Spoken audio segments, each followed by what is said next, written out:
ప్రేమగల తండ్రి, కృపగల దేవా, జీవం గల నాయన, పరిశుద్ధుడైన మహా గొప్ప దేవా, మా అందరి జీవితాలలో మరొక నూతన దినమును అనుగ్రహించి మీ సన్నిధిలో ఈ రీతిగా సజీవుల లెక్కలో మేముండి నిలబడి మీ ఘనమైన నామమును తండ్రి కీర్తనల ద్వారా స్తుతించుటకు,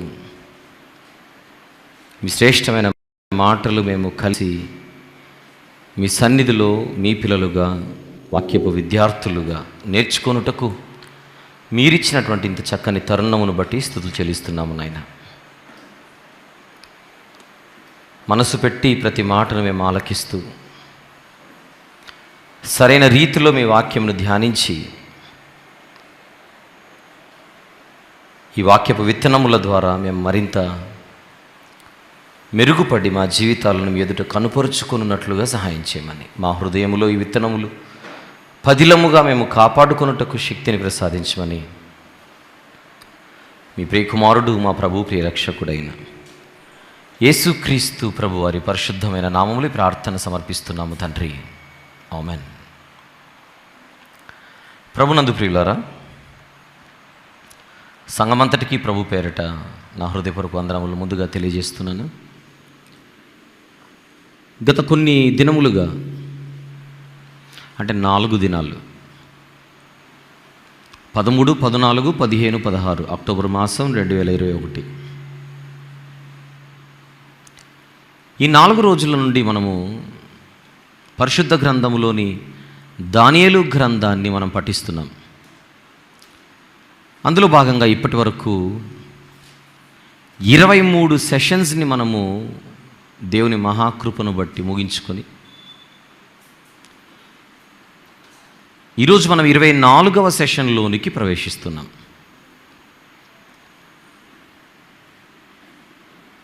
నిన్నటికే ఈ గ్రంథాన్ని పూర్తి చేయవలసిన ఆలోచన ఉండగా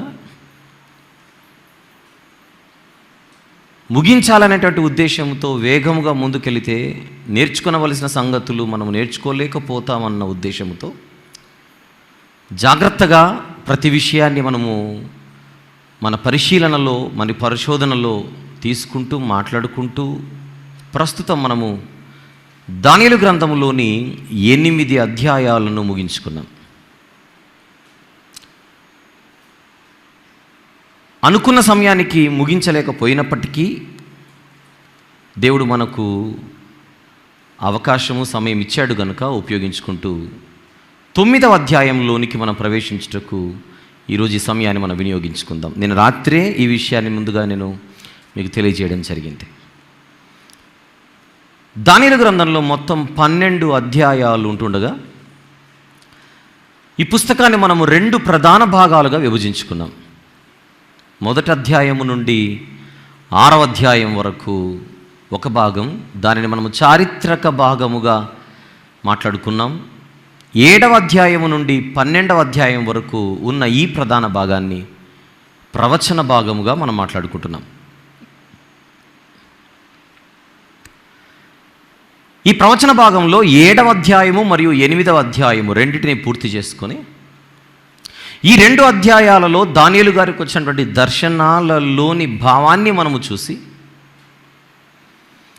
9వ అధ్యాయంలోనికి ప్రవేశించుటకు ఈరోజు మనం సిద్ధంగా ఉన్నాం.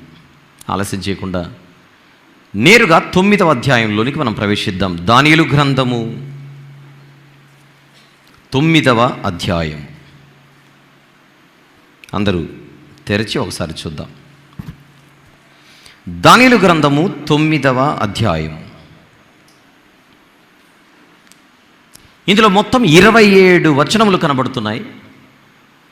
27 వచనములు కలిగిన ఈ అధ్యాయాన్ని మనము 2 ఉపభాగాలుగా విభజించుకుంటున్నాము, లేదా 2 భాగాలుగా. 27 వచనములు కలిగిన ఈ అధ్యాయాన్ని మనము 2 భాగాలుగా విభజించుకుంటున్నాం. అందులో మొదటి భాగము 1వ వచనము నుండి 19వ వచనం వరకు, 1వ వచనము నుండి 19వ వచనం వరకు. 2వ భాగము 20వ వచనము నుండి 27వ వచనం వరకు. ఇప్పుడు నెమ్మదిగా మొదటి ఉపభాగంలోనికి ప్రవేశిద్దాం. ప్రతి ఆదివారం మనకి ఇక్కడ 2 వర్తమానాలు ఉంటాయి. సహజంగా మొదటి వర్తమానం ఒకరు మాట్లాడతారు సంఘంలో నుండి, తర్వాత 2వ వర్తమానం నేను మాట్లాడతాను. కానీ ఈరోజు 2 వర్తమానాలు నేనే మాట్లాడుతున్నాను. ఇప్పుడు ఇది మొదటి వర్తమానం. ఈ మొదటి వర్తమానంలో నేను మొదటి ఉపభాగాన్ని పఠించడానికి అందరితో కలిసి సిద్ధంగా ఉన్నాను, ధ్యానించుటకు, వివరించుటకు. సో ఈ మొదటి వర్తమానంలో మనము దానియేలు గ్రంథములోని 9వ అధ్యాయములోని మొదటి ఉపభాగాన్ని చూడబోతున్నాం అన్నమాట. ఇది ముందుగా ఒక చిన్న క్లారిటీ. ఇక నెమ్మదిగా 9వ అధ్యాయములో మొదటి వచనములోనికి ప్రవేశించే ముందుగా 7, 8 అధ్యాయాలలో ఏం జరిగిందో మనం ఒకసారి జ్ఞాపకం చేసుకోవాలి.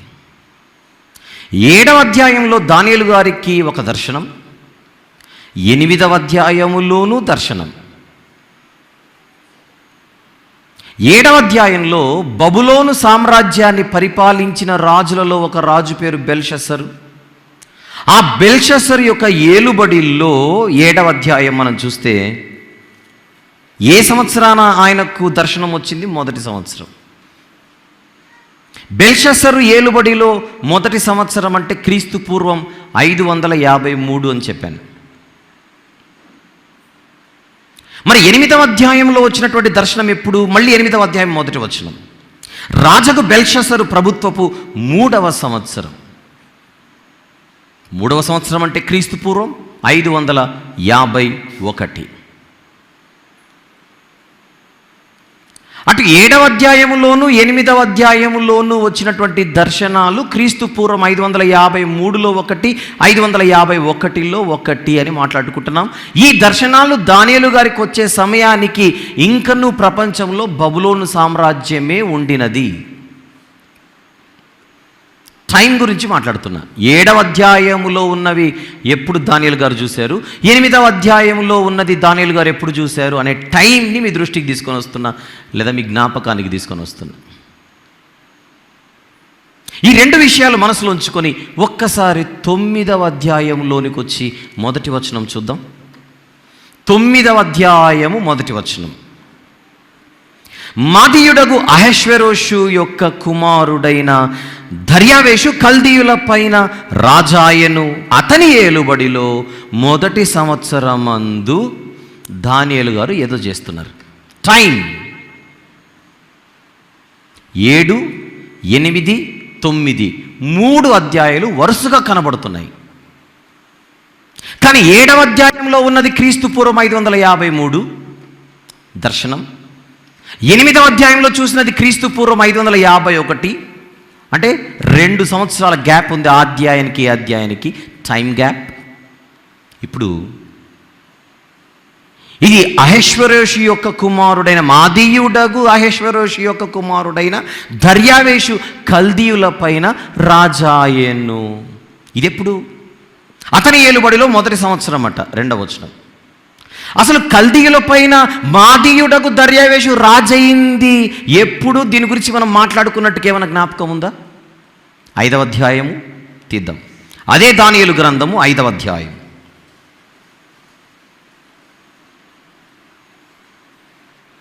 30-31 వచనములు. 30-31 వచనములు. ఆ రాత్రి అందే కల్దీయుల రాజగు బెల్షస్సరు హతుడాయేను. 31 మాదీయుడగు దర్యావేషు 62 సంవత్సరములు వాడై సింహాసనమునకెక్కెను. బెల్షస్సరు చనిపోవడం, కల్దీయుల సింహాసనంపై మాదీయుడగు దర్యావేషు సింహాసనం ఎక్కడం, ఇదంతా ఎప్పుడు జరిగిందని చెప్పాను? క్రీస్తు పూర్వం 539. ఏ సంవత్సరమైతే దర్యావేషు, మాదీయుడగు దర్యావేషు, ఇతని తండ్రి పేరు అహష్వేరోషు అని మనకు సమాచారం ఇస్తున్నారు దానియేలు గ్రంథంలోని 9వ అధ్యాయంలో భక్తుడు. 9వ అధ్యాయంలోని మొదటి వచనంలో మనకు ఏ రాజు కనపడుతున్నాడు? దర్యావేషు. అతని ఏలుబడిలో మొదటి సంవత్సరం. ఎప్పుడు ఈయన సింహాసనం ఎక్కాడు అన్న దానికి బెల్షస్సరు చనిపోయిన సంవత్సరాన్ని 5వ అధ్యాయంలో చూసాం. బెల్షస్సరు చనిపోయింది ఎప్పుడు? క్రీస్తు పూర్వం 539. అంటే దానియేలు గ్రంథములో ఇప్పుడు మనము చూడబోతున్న 9వ అధ్యాయములోని సందర్భం అంతా దానియేలు గారి జీవితంలో క్రీస్తు పూర్వం 539లో జరుగుతున్నదన్నమాట. ఇప్పుడు 8వ అధ్యాయంలో ఉన్నది 551 అని అనుకుంటే 551లో నుంచి 539 తీస్తే 12 సంవత్సరాలు. అంటే 8వ అధ్యాయానికి 9వ అధ్యాయానికి మధ్యలో ఎంత టైం గ్యాప్ కనపడుతుంది మనకు? 12 సంవత్సరాలు. 7వ అధ్యాయానికి 8వ అధ్యాయానికి టైం గ్యాప్ ఎంత? 2 సంవత్సరాలు. అనగా ఒక అధ్యాయానికి మరొక అధ్యాయానికి, ఒక అధ్యాయంలో జరుగుతున్నటువంటి సందర్భాలకు మరొక అధ్యాయంలో జరుగుతున్న సందర్భాలకు మధ్య ఈ టైం గ్యాప్ అనేది మనకు మనసులో లేకపోతే కొన్ని సందర్భాలలో ఆ అధ్యాయాలలో కనబడేటువంటి కంటెంట్ ఏదైతే ఉంటుందో ఆ కంటెంట్లోని టోన్ కానీ ఆ కంటెంట్లోని మూడ్ కానీ మనకు అర్థం కాదు. ఇప్పుడు 9వ అధ్యాయంలోనికి ప్రవేశిస్తున్నాం. 9వ అధ్యాయంలోనికి ప్రవేశిస్తుంటే ఇప్పుడు మన వాక్య పఠనం కూడా అదే చదివారు 19వ వచనం వరకు. అందులో ఒక ప్రార్థన కనపడుతోంది.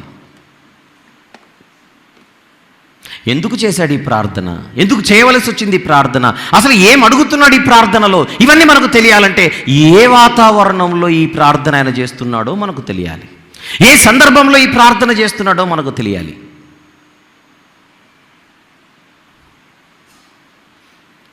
ఏ సందర్భములో అని మరలా మనం మొదటి వచనం చూస్తే, మాదీయుడగు అహష్వేరోషు యొక్క కుమారుడైన దర్యావేషు కల్దీయుల పైన రాజయ్యాడు, అతని ఏలుబడిలో మొదటి సంవత్సరం. అసలు ఇతని ఏలుబడిలో మొదటి సంవత్సరం ఏం జరిగిందో ఇంకొకసారి మనం మాట్లాడుకునే ముందుగా ఈ వ్యక్తి పేరు దర్యావేషు అని చూస్తున్నాం, ఈ వ్యక్తి మాదీయుడు అని చూస్తున్నాం. నేను ఇంతకుముందు భాగాలలో చెప్పాను, దర్యావేషు అన్న పేరు మీద 1కి పైగా ఎక్కువ మంది రాజులు మనకు కనబడతారు పరిశుద్ధ గ్రంథంలో. మనం చాలా జాగ్రత్తగా ఉండాలి ఏ దర్యావేషు ఎవరు అని తెలుసుకోవాలంటే. ముఖ్యంగా మాదీయ పారసీకుల రాజుల గురించి పరిశుద్ధ గ్రంథంలో బైబిల్లో కనబడేటువంటి ఈ యొక్క దర్యావేషులు అహష్వేరోషులు వీళ్ళ గురించి మాట్లాడుకునేటప్పుడు ఇక్కడున్న దర్యావేషు ఏ దర్యావేషు, ఇక్కడున్న దర్యావేషు ఏ దర్యావేషు అనేటువంటి క్లారిటీ మనకు ఉండాలి. వీరి గురించి నేను ఎజ్రా గ్రంథ వివరణలో ఎక్కువగా వివరించాను. కుదిరితే తర్వాత మీరు చూసి ఆ గ్రంథాన్ని నేర్చుకునే ప్రయత్నం చేయండి. మంచి క్లారిటీ అక్కడ ఇచ్చాను. ప్రస్తుతానికి మాత్రం ఒక విషయం చెప్తాను. దర్యావేషు అన్న పేరు మీద మనకు ఎజ్రా గ్రంథంలో కూడా రాజులు కనబడతారు, హగ్గై గ్రంథంలో కూడా కనపడతాడు, జకర్యా గ్రంథంలో కూడా కనపడతాడు. ఆ దర్యావేషు పారసీకుడగు దర్యావేషు. మళ్ళీ ఎజ్రా గ్రంథములోను హగ్గై గ్రంథములోను జకర్యా గ్రంథంలోను కనబడే దర్యావేషు దానియేలు గ్రంథం 5వ అధ్యాయములోను దానియేలు గ్రంథం 9వ అధ్యాయంలోను కనబడే దర్యావేషు కాదు. దానియేలు గ్రంథంలో కనబడే దర్యావేషు మాదీయుడగు దర్యావేషు. ఎజ్రా గ్రంథము హగ్గై గ్రంథము అండ్ జకర్యా గ్రంథంలో కనబడే దర్యావేషు పారసీకుడగు దర్యావేషు. ఈ విషయం ఇంతకుముందు సెషన్స్లో కూడా చెప్పాను. 5వ అధ్యాయం చెప్పేటప్పుడు మరలా ఒక్కసారి మీ జ్ఞాపకాన్ని తీసుకొని వస్తాను. పోతే ఇక్కడ 9వ అధ్యాయంలో అహష్వేరోషు కనబడుతున్నాడు. సహజంగా అహష్వేరోషు అనగానే మీకు ఏ గ్రంథం గుర్తొస్తుంది బైబిల్లో? ఎస్తేరు గ్రంథం. ఎస్తేరు గ్రంథంలో ఎస్తేరు గారిని చేసుకున్నది ఎవరు? Ahasuerus. Yes or no? Right. కానీ మరలా ఇక్కడ ఒక క్లారిటీ, ఎస్తేరు గ్రంథంలో కనబడే అహష్వేరోషు వేరు, దానియేలు గ్రంథంలో కనబడుతున్న అహష్వేరోషు వేరు. ఎస్తేరు గ్రంథంలో కనబడే అహష్వేరోషు పారసీకుడగు అహష్వేరోషు. ఇక్కడ కనబడుతున్నది మాదీయుడగు అహష్వేరోషు. నో కన్ఫ్యూజన్ కదా? అందరికీ క్లారిటీ వచ్చినట్టే కదా? Very good. ఇప్పుడు మనం లోపలికి వెళ్ళిపోదాం అసలు విషయంలోనికి. 2వ వచనం, అతని ఏలుబడిలో మొదటి సంవత్సరం. ఎవరి ఏలుబడిలో మొదటి సంవత్సరం? మాదీయుడకు దర్యావేషు యొక్క ఏలుబడిలో మొదటి సంవత్సరం. అక్కడ మొదటి సంవత్సరం అనగానే మీరు అక్కడ ఏ సంవత్సరం రాసుకోవాలి? 539. అసలు క్రీస్తుపురం 539లో ఏం జరిగింది? ఏం జరిగిందో తెలియాలంటే మళ్ళీ మీకు ఒక జ్ఞాపకం చేస్తున్నాను. దానియేలు గ్రంథం 2వ అధ్యాయంలో నెబుకద్నెజర్ అనేటువంటి బబులోను రాజుకు వచ్చిన స్వప్నములో కనబడినటువంటి ప్రతిమ యొక్క శిరస్సు బంగారం. అది 2వ అధ్యాయం. ఇదే దానియేలు గ్రంథముల్లో దానియేలు గారికి వచ్చినటువంటి దర్శనాలలో 7వ అధ్యాయంలో వచ్చినటువంటి దర్శనాలలో సింహం అనేటువంటి ఒక జంతువు,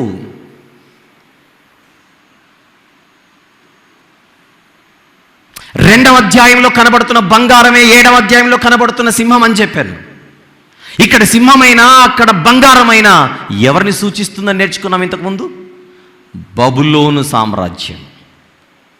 కానీ కొద్ది కాలానికి బంగారము మాయమైపోతుంది రాజా అన్నాడు 2వ అధ్యాయంలో. 7వ అధ్యాయంలో దర్శనంలో చూసినప్పుడు ఆ సింహము కనుమరుగైపోతుంది. ఆ సింహాన్ని ఓడించి ఎలుగుబంటి వస్తోంది. అది జరగబోతుందని దేవుడు దానియేలు గారికి ముందే చెప్పాడు. బబులోను కుప్పకూలిపోవడం, మాదియ పారసీకులు గద్దెనెక్కడం అది జరగబోతుందన్నాడు. ఎక్కడ? దర్శనాలలో దానియేలు గారికి ముందుగా. అది జరిగిన సంవత్సరమే దానియేలు గ్రంథం 9వ అధ్యాయం 2వ వచనంలో మనం చూస్తున్నది. అతని ఏలుబడిలో మొదటి సంవత్సరం. అతని ఏలుబడిలో మొదటి సంవత్సరం ఏం జరిగింది? బబులోను కుప్పకూలింది, మాదియ పారసీకులు గద్దెనెక్కారు. ఒక మాట గుర్తు చేస్తున్నా, దానియేలు గారు చెరలోనికి వెళ్ళినప్పటి నుంచి, బాలుడిగా వెళ్ళాడు, 14-15 సంవత్సరాల వయసులో వెళ్ళాడు. అప్పటి నుంచి ఇప్పటి వరకు ఆయన బబులోను సామ్రాజ్యాన్నే చూశాడు కానీ ఏ ఇతర రాజులను ఆయన చూడలేదు. ఫస్ట్ టైం బబులోనీయులు కాని వారిని ఈ సంవత్సరం ఆయన చూస్తున్నాడు. ఎంతో కాలంగా ఒక వాతావరణానికి మనం ఎక్స్పోజ్ అయ్యి ఒక్కసారిగా అది మారిపోతే అసలు మన ఫీలింగ్ ఎలా ఉంటుంది? జనరల్గా ఆలోచించండి. ఇంట్లోనే ఉన్న బిడ్డ ఫస్ట్ టైం స్కూల్లో అడుగుపెట్టాడు, ఆడి పరిస్థితి ఎలా ఉంటుంది? గత 25 సంవత్సరాల నుంచి ఒక ఊరిలో ఉండి ఇప్పుడే ఊరు షిఫ్ట్ అయ్యి కొత్త ఊరికి వచ్చాం, మన పరిస్థితి ఎలా ఉంటుంది? ఒక వాతావరణం నుండి బయటకు వచ్చి మరొక వాతావరణంలోనికి వస్తే ఆ వ్యక్తి మానసిక స్థితి ఎలా ఉంటుందో ఒకసారి మీరు ఆలోచించండి. పుట్టింట్లో 25 సంవత్సరాలు ఉండి పెళ్లి చేసుకుని అత్తగారింటికి వెళితే మొదటి రోజు, 2వ రోజు, మొదటి నెల, 2వ నెల ఈ కొత్త కోడలు గారు అత్తగారింట్లో సెట్ అవ్వాలంటే టైం పడుతుంది. వాతావరణం మారిందిగా. 2 రాష్ట్రాలు కలిసి ఉన్నాయి అనేక సంవత్సరాలుగా. ఒక్కసారిగా 2 రాష్ట్రాలు డివైడ్ అయిపోయి కొత్త రాష్ట్రాన్ని మనం చూస్తుంటే ఆ తొలి రోజుల అనుభవం కొంచెం మనకి ఇబ్బందిగానే ఉంటుంది. లేదా ఆనందంగా ఉండే వాళ్ళకి ఆనందంగా ఉండొచ్చు, ఇబ్బందిగా ఉండే వాళ్ళకి ఇబ్బందిగా ఉండొచ్చు. ఈ 2 కాకోకుండా ఒక విచిత్రమైనటువంటి అనుభవాన్ని ఆ ప్రజలు ఎదుర్కొంటారు. ప్రతి 5 సంవత్సరాలకు వచ్చేటువంటి ఎలక్షన్లలో 5 సంవత్సరాల నుంచి పాలించిన ఒక ముఖ్యమంత్రి ఈరోజు పక్కకు జరిగిపోయి మరొక ముఖ్యమంత్రి కొత్త వ్యక్తి కనపడుతుంటే మన యొక్క పరిస్థితి కొంచెం ఖచ్చితంగా అనుభవాలు మారుతూ ఉంటాయి. దానియేలు గారు పుట్టినది క్రీస్తుపూర్వం సుమారు 620 అని మాట్లాడుకున్నాం. 620, ఇది 539. ఆయన వయసు ఎంత? 620 సుమారు ఆయన పుట్టినది, ఇది 539 అంటే 81 సంవత్సరాలు దానియేలు గారి వయసు సుమారు. మొదటి అధ్యాయంలో దానియేలు గారిని బాలుడిగా చూస్తున్నాము. 9వ అధ్యాయంలో ఆయనను వృద్ధుడిగా చూడగలగాలి.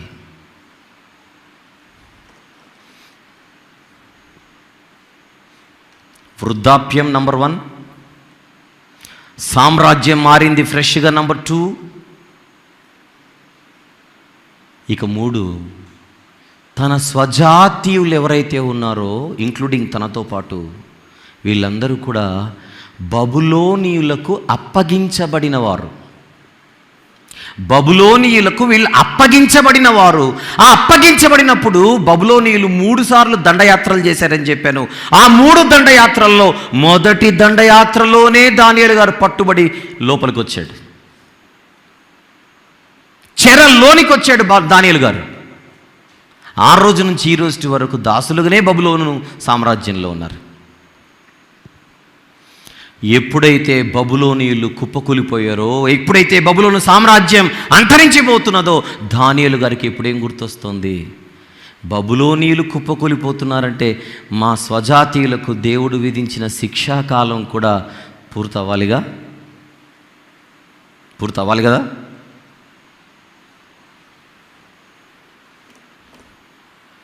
ఇవన్నీ జ్ఞాపకానికి వచ్చి కళ్ళ ముందు ఆయన అడుగు పెట్టినప్పటి నుంచి కనబడుతున్న సామ్రాజ్యం తన కళ్ళ ముందే కనుమరుగైపోయి ఒక కొత్త సామ్రాజ్యం రాగానే ముఖ్యంగా ఆయనకు తన స్వజాతీయుల గురించినటువంటి భారం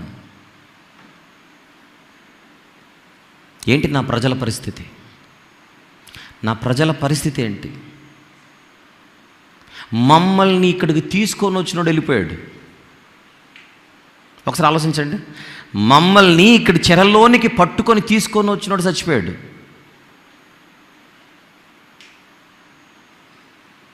మనల్ని ఎవరైనా కొత్త ప్రాంతానికి తీసుకొని వెళ్ళి కొన్ని సంవత్సరాల పాటు అక్కడే మనల్ని చూసుకుంటూ సడన్గా చచ్చిపోయారు అనుకోండి, మన పరిస్థితి ఎలా ఉంటుంది?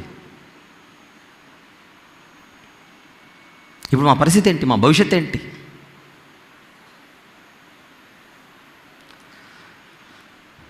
ఈ ఆలోచనలన్నిటి మధ్య దానియేలు గారు ఏం చేస్తున్నారో చూద్దాం.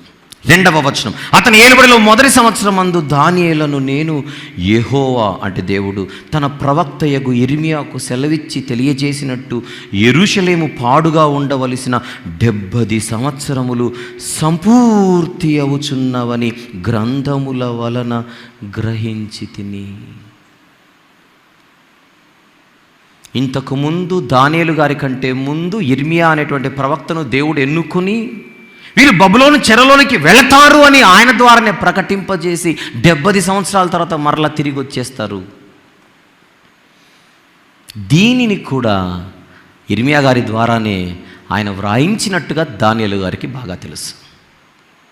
ఒకసారి ఇర్మియా గారి గ్రంథంలో వీళ్ళు చెరలోనికి వెళతారు అన్న పాయింట్ ఎక్కడుంది, తిరిగి వస్తారు అన్న పాయింట్ ఎక్కడుందో రెఫరెన్స్లు రాసుకుందాం. ఇర్మియా గ్రంథము 25వ అధ్యాయం. ముందుగా ఇర్మియా గారి ప్రస్తావన ఇక్కడ వచ్చింది కనుక ఇర్మియా గ్రంథము 25వ అధ్యాయం 11వ వచనం, ఈ దేశమంతయు పాడుగాను నిర్జనముగాను ఉండును, ఈ జనులు 70 సంవత్సరములు బబులోను రాజునకు దాసులుగా ఉందురు. 70 సంవత్సరములు బబులోను రాజుకు దాసులుగా ఉందురు. అవును, ఇప్పుడు ఈ 70 సంవత్సరాలు పూర్తవ్వాలంటే మనకు 70 సంవత్సరాల తర్వాత తిరిగి రావాలి. అదే కదా పాయింట్ ఇక్కడ. ఇప్పుడు 70 సంవత్సరములు వారు చెరలో ఉంటారు, దాసులుగా ఉంటారని చెప్పిన తర్వాత ఎన్ని సంవత్సరాల తర్వాత వస్తారని మళ్ళీ కన్ఫర్మ్ చేస్తున్నాడో 29వ అధ్యాయం చూద్దాం. 29వ అధ్యాయం 10వ వచనం దయచేసి. 10, యెహోవా ఆజ్ఞిస్తున్నాడు, బబులోను రాజ్యమునకు 70 సంవత్సరములు గతించిన తరువాతనే మిమ్మును గూర్చి నేను పలికిన శుభవార్త నెరవేర్చి ఈ స్థలమునకు మిమ్మును తిరిగి రప్పించునట్లు నేను మిమ్మును దర్శింతును. ఇప్పుడు బబులోను చెరలోనికి యూదులు మొదటి బృందంగా వెళ్ళింది ఎప్పుడని చెప్పాను? క్రీస్తు పూర్వం సుమారు 606 నుండి 605. ఇప్పుడు ఎవరైనా 606 నుండి 70 తీసి లెక్క చెప్పండి. 606 నుండి 75 అండి.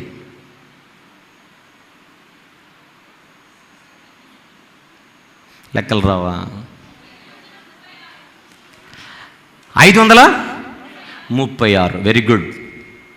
ఇప్పుడు దానియేలు గారికి 9వ అధ్యాయములో ఎప్పుడు ఇర్మియా గ్రంథమును చూసిన తర్వాత రోజులు దగ్గర పడ్డాయని తెలిసింది 539. ఇప్పుడు మీరు అంటున్నారు 606లో 70 తీస్తే 536 అని మీరు అంటున్నారు.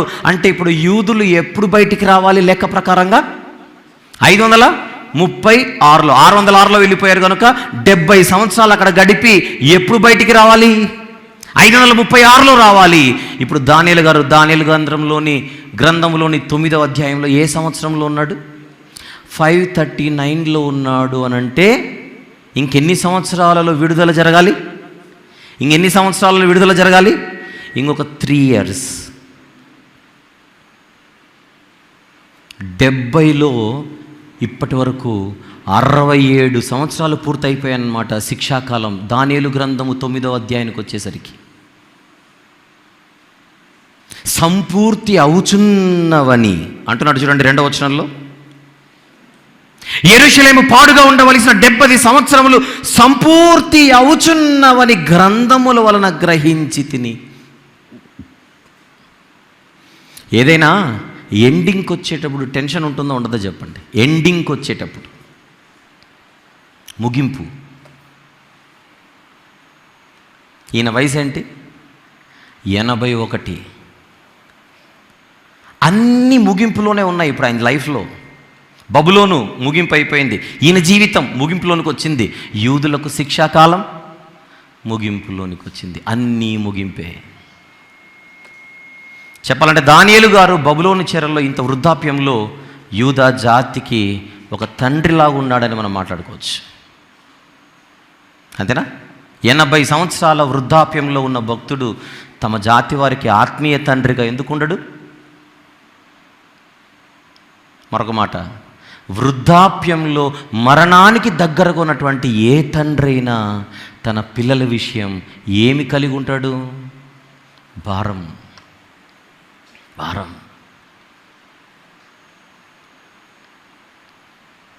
మనకు తెలిసిన అవగాహన మేరకు ఏ ఇంట్లో అయినా కుటుంబ యజమానుడు మరణ పడక పైన ఉన్నప్పుడు తనకు ముఖ్యంగా తన గురించిన చింత ఎలాగో ఉంటుంది, అది పక్కన పెట్టేయండి.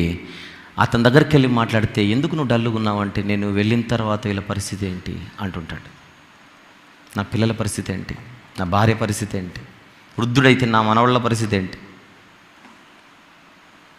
ఒక యజమాని మరణ పడక మీద ఉన్నాడు, మరణానికి దగ్గరగా ఉన్నప్పుడు తన చింత తన గురించి మాత్రమే కాదు, నేను వెళ్ళిపోయిన తర్వాత వీళ్ళ పరిస్థితి ఏంటి.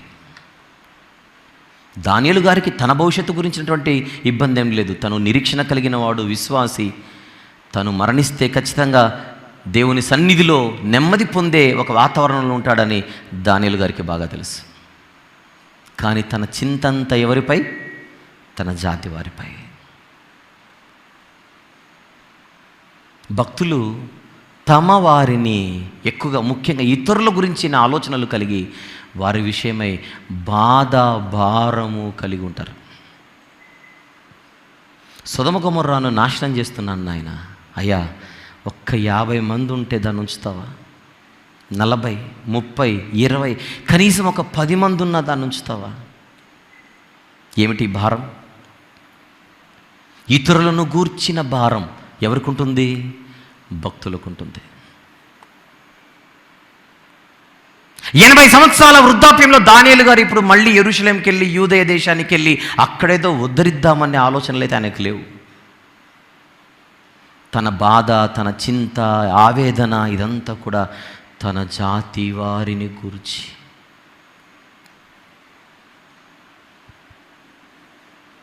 చూద్దాం. 70 సంవత్సరములు సంపూర్తి అవుచున్నవని గ్రంథముల వలన గ్రహించి తిని, అంతటా నేను గోనె పట్ట కట్టుకొని ధూళి తలపైన వేసుకొని ఉపవాసముండి ప్రార్థనా విజ్ఞాపనలు చేయుటకై ప్రభువగు దేవుని ఎదుట నా మనస్సును నిబ్బరము చేసుకుంటుని. భారం అమితముగా ఉన్నప్పుడు యూదులు లేదా ఇశ్రాయేలీలు గోనెపట్ట కట్టుకునేవారు. ధూళి లేదా బూడిదే వేసుకునేవారు. తీవ్రమైన వారి మనోదుఃఖానికి సూచన ఇది.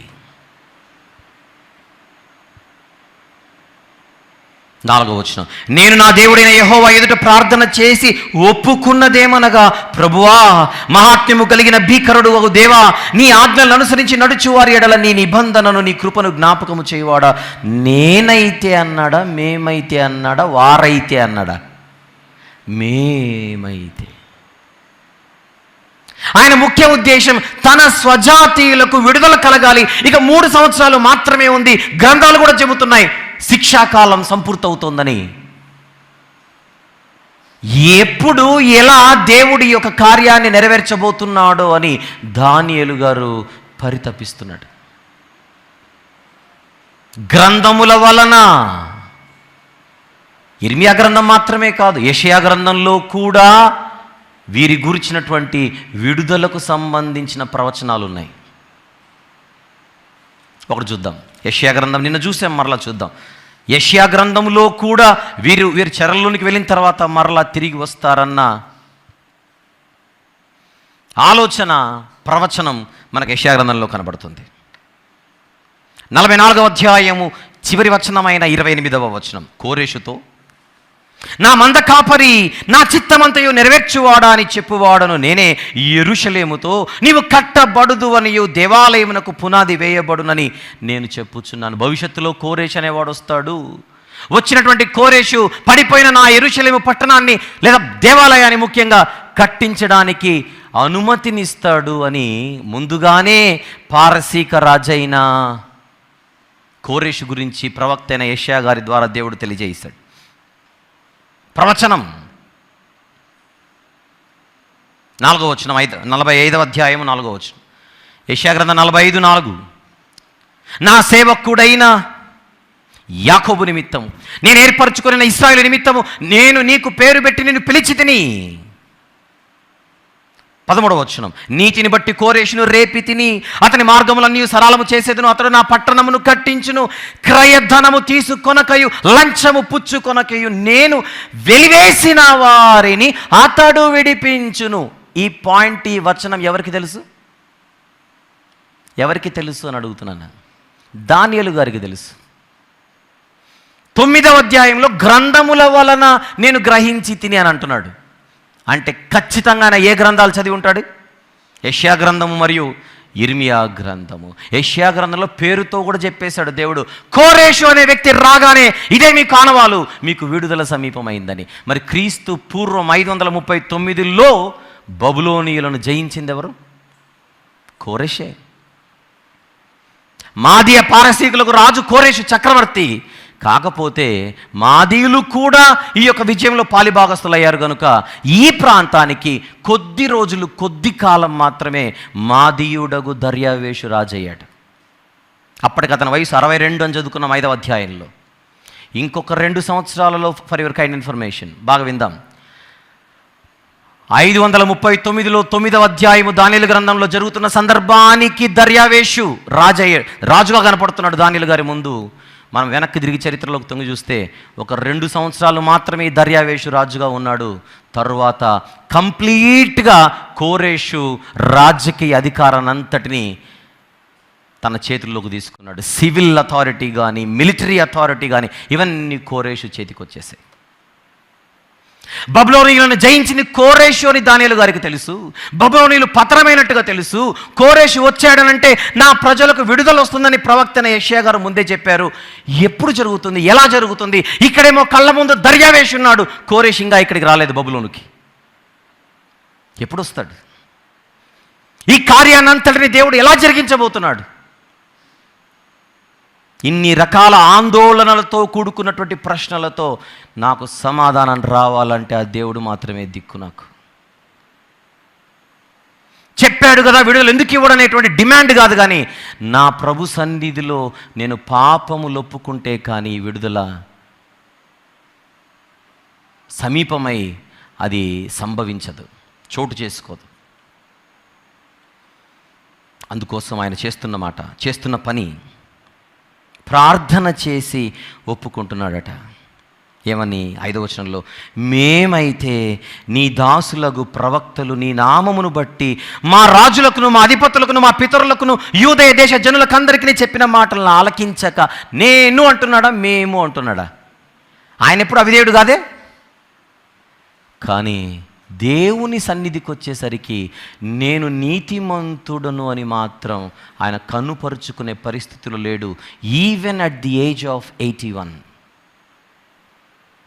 ఎంత సుదీర్ఘ అనుభవం ఆత్మీయ జీవితంలో ఆయనకి.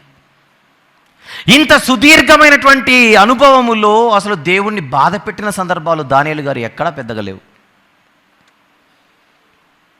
ముమ్మారు యెరూషలేము తట్టు తిరిగి ప్రార్థన చేస్తున్నాడట.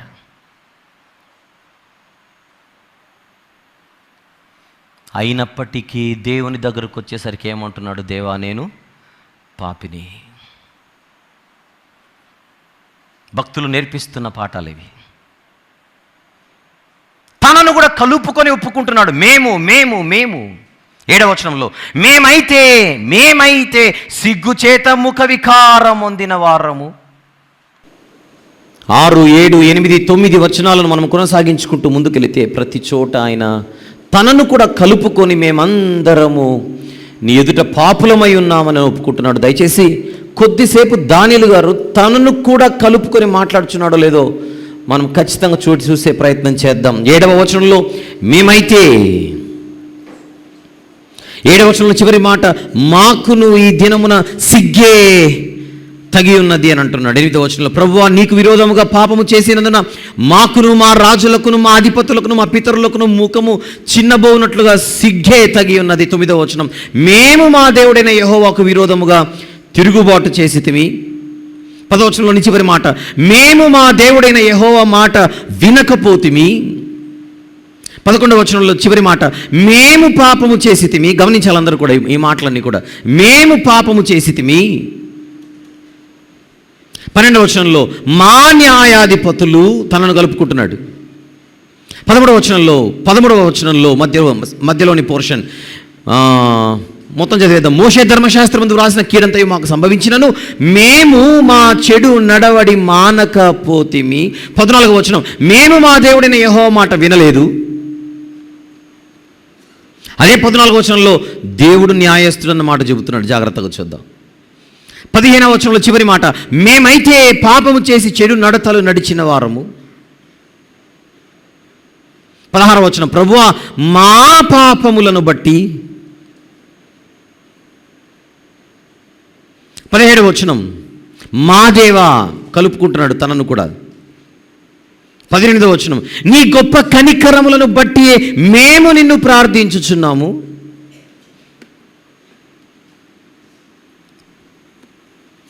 ఓవరాల్గా ఈ వచనాలన్నిటినీ మనం చూస్తే నీతిమంతుడైన దానియేలు గారు యవన ప్రాయం నుండే బాలుడిగా ఉన్నప్పటి నుంచే బబులోను రాజ్యంలో ఎన్నో జాగ్రత్తలు తీసుకుని అపవిత్రతకు లోనవ్వకుండా బ్రతుకుతున్నటువంటి దానియేలు గారు 81 సంవత్సరాల వయసులో ఆయన దేవుని దగ్గరకు వచ్చి నేను మంచివాడను కాదు ప్రభువా, అందరితో పాటు నేను కూడా పాపినే. అందుకే ఈ భక్తులు దేవుని ఎదుట నీతిమంతులయ్యారు. దేవుని సన్నిధికి ఒక మనిషి వచ్చినప్పుడు చెప్పవలసింది నేను మంచివాడను కాదు ప్రభువా, నీ కృప చొప్పున మాత్రమే ఈరోజు ఈ రక్షణ జీవితాన్ని నేను అనుభవిస్తున్నాను. ఇది కేవలం దానియేలు గారిలో మనం చూస్తున్న తత్వమే కాదు. అంతకుముందు చరిత్రలో ప్రార్థన చేసినటువంటి భక్తులు, ఉదాహరణకు ప్రస్తుతానికి ఎజ్రా గారిని, నెహెమ్యా గారిని ఒక్కసారి మనం చూద్దాం. ఇది దానియేలు గ్రంథం 9వ అధ్యాయము. ఒకసారి ఎజ్రా గ్రంథంలో కూడా 9వ అధ్యాయమే. చాలా కోఇన్సిడెన్స్ ఇది. చూద్దాం ఒకసారి, ఇంట్రెస్టింగ్ ఉంటుంది. ఎజ్రా గ్రంథము 9వ అధ్యాయము. ప్రజలు పాపము చేసినప్పుడు, ధర్మశాస్త్రాన్ని మీరినప్పుడు, అది ఎజ్రా గారి దృష్టికి వచ్చినప్పుడు ఆయన చేస్తున్న ప్రార్థన ఏంటో ఒకసారి చూద్దాం. 6వ వచనం 5 నుండి చూద్దాం. సాయంత్రం అర్పణ వేళను శ్రమ తీరగా నేను లేచి నా వస్త్రము పైదుప్పటిని చింపుకొని మోకాళ్ళ మీద పడి నా దేవుడైన యెహోవా తట్టు చేతులెత్తి ఇశ్రాయేలు పాపం చేయగా ఎజ్రా గారు ప్రార్థన చేస్తున్నారు. నా దేవా నా దేవా, నా ముఖము నీ వైపు ఎత్తుకొనుటకు సిగ్గుపడి ఖిన్నుడనై ఉన్నాను. పాపం చేసింది ఇతరులు, దేవుని సన్నిధిలో సిగ్గుపడుచున్నది ఎజ్రా గారు. నెక్స్ట్ 6వ వచనం జాగ్రత్తగా చూద్దాం. మా దోషములు, దానియేలు గారు ఏమన్నారు, ఎజ్రా గారు అదే అంటున్నారు. మా దోషములు మా తలలకు పైగా హెచ్చి ఉన్నవి, మా అపరాధము ఆకాశమంత ఎత్తుగా పెరిగి ఉన్నది. మా పితరుల దినములు మొదలుకొని నేటి వరకు మేము, ఈ ప్రజలు కాదు, మేము మిక్కిలి అపరాధములము, మా దోషములను బట్టి మేమును మా రాజులము మా యాజకులము అన్య దేశముల రాజుల వశమునకును ఖడ్గమునకును చెరకును తోపునకును నేటిదేనున్న ఉన్నట్లు అప్పగింపబడుట చేత మిగుల సిగ్గునొందిన వారము ప్రభువా. ఎందుకు భక్తులంటే దేవునికి ప్రియులు? వారి నేచర్ అలాగుంది. ఒక్కసారి పరిశుద్ధుడైన దేవుని సన్నిధిలో నిలబడితే అసలు నా నీతి క్రియలన్నీ కూడా మురికి గుడ్డ వలె కనబడతాయన్న క్లారిటీ భక్తులకు ఉంది. ఈ ఎజ్రా గారి ప్రార్థన పక్క పుస్తకమైన నెహెమ్యా గ్రంథంలో భక్తుడైన విశ్వాసి అయిన నెహెమ్యా గారు ఏమని ప్రార్థన చేస్తున్నాడో చూద్దాం. 1వ అధ్యాయం నెహెమ్యా గ్రంథము 1వ అధ్యాయం 5-6 వచనములు జాగ్రత్తగా చూద్దాం. 5-6 వచనములు ఎట్లనగా, ఆకాశమందున్న దేవా, ప్రార్థన ఇది, ఆకాశమందున్న దేవా యెహోవా, భయంకరుడు అయిన గొప్ప దేవా, నిన్ను ప్రేమించి నీ ఆజ్ఞలను అనుసరించి నడుచువారిని కటాక్షించి వారితో నిబంధనను స్థిరపరచువాడా, నీ చెవియొగ్గి నీ నేత్రములు తెరచి నీ సన్నిధిని దివారాత్రము నీ దాసులైన ఇశ్రాయేలీయుల పక్షముగా నేను చేయు ప్రార్థనను అంగీకరించుము. ప్రజల పక్షాన ప్రార్థిస్తున్న భక్తులను చూద్దాం. అక్కడ ఎజ్రా గారు, ఇక్కడ నెహెమ్యా గారు, అక్కడ దానియేలు గారు. కంటిన్యూ చేద్దాం. నీ చెవియొగ్గి, 6వ వచనం, నీ నేత్రములు తెరిచి నీ సన్నిధిని దివారాత్రము నీ దాసులైన ఇశ్రాయేలీయుల పక్షముగా నేను చేయు ప్రార్థనను అంగీకరించుము. నీకు విరోధముగా పాపము చేసిన ఇశ్రాయేలు కుమారుల దోషమును నేను ఒప్పుకొనుచున్నాను. నేనును నా తండ్రి ఇంటి వారును పాపము చేసి ఉన్నాము. ఎవరు పాపం చేశారంటున్నాడు? నేను చేశాను, నా తండ్రి ఇంటి వారు చేశారు.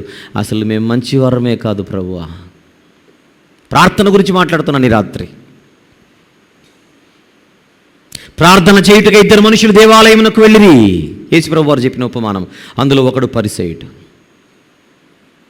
ఆ పరిసయ్యుడు దేవుని సన్నిధికి వచ్చి, దేవా నేను పాపిని, నీ కృప చొప్పున నన్ను బ్రతికించు, నీ కృప చొప్పున నన్ను నడిపించు, అసలు ఈరోజు నేను ఏమైతే ఉన్నాను అది నీ కృపయే అన్న మాట ఒక్కసారేనన్నాడా? నేను మంచోడిననే చెప్పుకుంటున్నాడు దేవుని దగ్గరకు వచ్చి. నేను నీతిమంతుడనని చెప్పుకుంటున్నాడు. అన్యాయస్తుల్లా నేను బ్రతకట్లేదు ప్రభువా, చోరుల వల్ల నేను బ్రతకట్లేదు ప్రభువా, చివరికి ఇక్కడ నిలుచుకున్నటువంటి సుంకరిలా కూడా బ్రతకట్లేదు ప్రభువా. నాకు కాకపోతే నువ్వు పరలోకం ఎవరికి ఇస్తావు? తామే నీతిమంతులని తమ్ము నమ్ముకొని ఇతరులను తృణీకరించు వారితో ఆయన ఈ ఉపమానం చెప్పానని ఉంటుంది. ఇంట్రడక్షన్ ఆ పారబుల్కి. అది లూకా సువార్తలో 18వ అధ్యాయంలో 9 నుంచి, తామే నీతిమంతులని తమ్మును నమ్ముకొని ఇతరులను తృణీకరించు కొందరితో ఈ ఉపమానం చెబుతున్నాడు. ఆ ఉపమానంలో పరిసయ్యుడు, ఆ పరిసయ్యునుకున్నటువంటి స్వనీతి,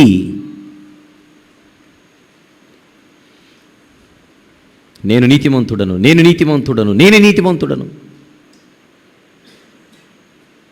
భక్తులలో లేదే ఈ వైఖరి? ఇది భక్తులకున్న నీతి. పరిసయ్యులలో ఉందే ఈ వైఖరి, అది పరిసయ్యుల నీతి. శాస్త్రుల నీతి కంటేను, పరిసయ్యుల నీతి కంటేను మీ నీతి అధికము కాని ఎడల మీరు పరలోక రాజ్యంలో ప్రవేశించాలి. ఏంటి శాస్త్రుల నీతి, ఏంటి పరిసయ్యుల నీతి? తామే నీతిమంతులమని భావిస్తూ బ్రతకడం.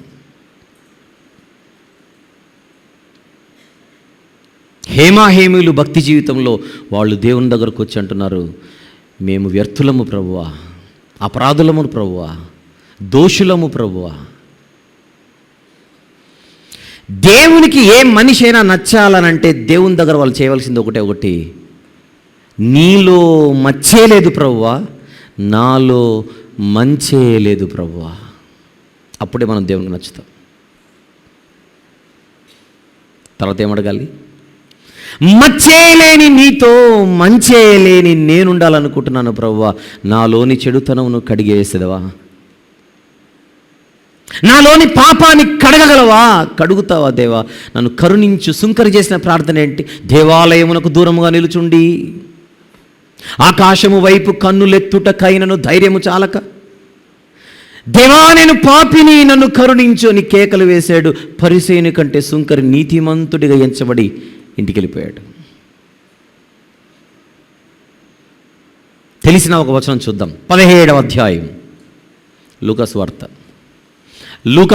17వ అధ్యాయం 10వ వచనం ఒకసారి చూద్దాం. Verse number 10 please. అటువలే మీరును మీకు ఆజ్ఞాపింపబడిన వాటిలో కొన్నినా ఆజ్ఞాపింపబడినవన్నీనా? ఏముంది అక్కడ? మీకు ఆజ్ఞాపింపబడినవన్నీ చేసిన తర్వాత దేవుని దగ్గరకు వచ్చి అనాలట, మేము నిష్ప్రయోజకులమైన దాసులము ప్రభువా, మేము చేయవలసినవే చేశామంతే. ఏమనాలి దేవుని దగ్గరకు వచ్చి? నిష్ప్రయోజకులమైన దాసులము ప్రభువా. ఎన్ని చేసిన తర్వాత అన్నమాట? ఎన్ని చేసిన తర్వాత? ఆజ్ఞాపింపబడినవి అన్నీ చేసిన తర్వాత అనాల్సిన మాట. అన్నీ చేసిన వాళ్ళే ఆ మాట అనాలట. మళ్ళీ కొన్నే చేసిన వాళ్ళు, అసలే చేయని వాళ్ళు. విషయం ఏంటంటే అన్నీ చేసిన అన్నిటినీ జాగ్రత్తగా చూసుకునే వారి జాబితాలో దానియేలు గారు కనపడుతున్నారు, ఎజ్రా గారు కనపడుతున్నారు, నెహెమ్యా గారు కనపడుతున్నారు. వాళ్ళ ముగ్గురు దేవుని సన్నిధికి వచ్చి ఏమంటున్నారు? మేము నిష్ప్రయోజకులమైన దాసులము ప్రభువా. ఆ మాట ఇక్కడ నెరవేరుతుంది చూడండి. ఏమీ చేయనోడు మాత్రం అంటున్నాడు, నేను చోరుల వల్లే లేను, అన్యాయస్తుల వల్లే లేను, ఏమీ లేను, నేను గ్రేట్ అని చెప్పుకుంటున్నాడు.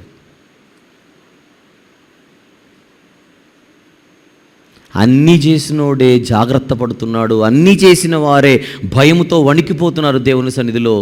అసలే చేయని వాళ్ళు, అంతో ఇంతో కొంచెం అలా పిడికెడంతా చేసిన వాళ్ళు మనం. ఎక్కడి ధీమా మనకు?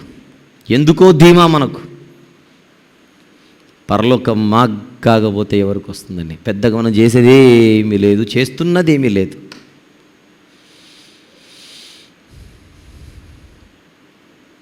ఇంత గొప్ప సాక్షి సమూహము మేఘము వలె మనల్ని ఆవరించి ఉండగా వారి జీవితాలను మనము పఠించి మన జీవితాలను పరిశీలించుకుంటూ మెరుగుపడవలసిన అవసరత చాలా చాలా చాలా ఉంది. దానియేలు గ్రంథం 9వ అధ్యాయంలో 1వ వచనం నుండి 19వ వచనం వరకున్న పోర్షన్ని మనం మెడిటేట్ చేస్తున్నాం. అందులో ముందుగా భక్తుల వైఖరి దేవుని సన్నిధిలో ఎలా ఉందో గమనిస్తున్నాం. మనం ఎలా ఉన్నాం, వాళ్ళు ఎలా ఉన్నారు. ఇదంతా చూస్తుంటే వణికిపోయి గోనెపట్ట కట్టుకొని దేవుని సన్నిధిలో వారిని వారు ఎలా తగ్గించుకుంటున్నారో చూడండి. ఎలా తగ్గించుకుంటున్నారో చూడండి. గోనెపట్ట కట్టుకొని అనే మాట మనం చూస్తే ఒక రకంగా కొద్దిసేపు దీనిని బాడీ లాంగ్వేజ్ కిందికి మనం కన్వర్ట్ చేసుకొని మాట్లాడితే దేవుని సన్నిధిలో బాడీ లాంగ్వేజ్ ఎంత తగ్గింపుతో కూడుకున్నదై ఉండాలి. నటించడం కాదు, నిజంగా జనరల్గా మనము న్యాచురల్గానే దేవుని సన్నిధిలో మనము ఒక పద్ధతి ప్రకారంగా ఉండాలి.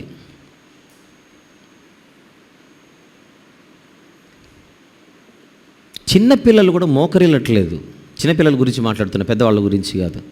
ప్రార్థన చేసుకుందాం అన్నాం అనుకోండి, వెంటనే చిన్నపిల్లలు ఏం చేయాలి? మోకరిల్లాలి. ఎవరు చెప్పాల్సిన అవసరం లేదు, మోకరిల్లి. మీరు స్టైల్గా చైర్లో కూర్చొని తలకాయలు దించితేలా? What's your body language? కాళ్ళ మీద కాలు వేసుకొని,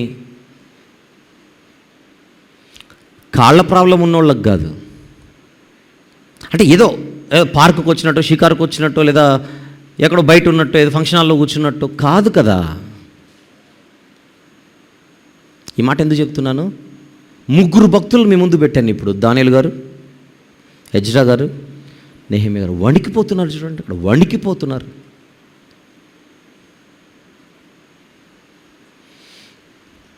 వారి జీవితాలను చూసేటప్పుడు మనం జాగ్రత్త పడాలి, జాగ్రత్త పడాలి. పోతే ఈ రాత్రి మీ ముందుకు తీసుకొని వస్తున్నా, మీ దృష్టికి తీసుకొని వస్తున్న రెండవ విషయం, ఇదే పోర్షన్ని బేస్ చేసుకొని ఈ 3 కూడా ఎవరి విషయమై ప్రార్థన చేస్తున్నారు? ఇతరుల విషయమై. ఇతరుల విషయమై. ఆ ఇతరుల విషయం ప్రార్థన చేస్తూ చేస్తూ వాళ్ళకును దేవునికి మధ్య వాళ్ళ పేర్లు పెట్టేసుకుంటున్నారు. నెహెమ్యా గారు ఇందాకేమన్నారు? వాళ్ళ పాపాలు, వారి పాపములు నేను ఒప్పుకొచ్చున్నాను ప్రభువా, నేను నా తండ్రి ఇంటి వారును పాపం చేశాను ప్రభువా. మోషే గారు దేవునితో మోషే నువ్వు పక్కకు చెప్తే వీళ్ళందరినీ లేపేస్తానన్నాడు. వారిని లేపేయాలనుకుంటే ముందు నన్ను లేపే ప్రభువా, నీ జీవగ్రంథంలో ఉండే ముందు నా పేరు తీసే ప్రభువా. అంటే ప్రజల కొరకు ప్రాణాలు పణంగా పెడుతున్నారు చూడండి వీళ్ళు. ఇతరులను గూర్చిన భారం. యెరూషలేములో దేవాలయమును కట్టించింది మొట్టమొదట ఎవరు? సొలొమోను గారు.